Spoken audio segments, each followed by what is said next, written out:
আনন্দ উপভোগ করি। হিন্দু মুসলিমদের মাঝে কোনো ভেদাভেদ নাই। হিন্দু ভাইদের বলে যাই, আমাদের নেতা জুলবাড়ি হেলাল ভাই সাম্প্রদায়িক সম্প্রীতির অনন্য দৃষ্টান্ত।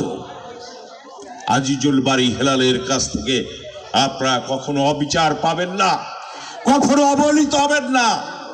এই মানুষটিকে নিয়ে এই অঞ্চলের মানুষ, রূপসার মানুষ, যে ছেলে এই রূপসার মানুষ, এই ছেলেটিকে নিয়ে আমরা যদি ঐক্যবদ্ধভাবে স্বপ্ন দেখি, আমরা যদি মনে করি হিন্দু মুসলমান ভেদাভেদ নাই, হেলাল আমাদের সন্তান, আমরা হেলালকে জাতীয় সংসদে পাঠাবো। ঐক্যবদ্ধভাবে সবাই হেলালের পাশে দাঁড়িয়ে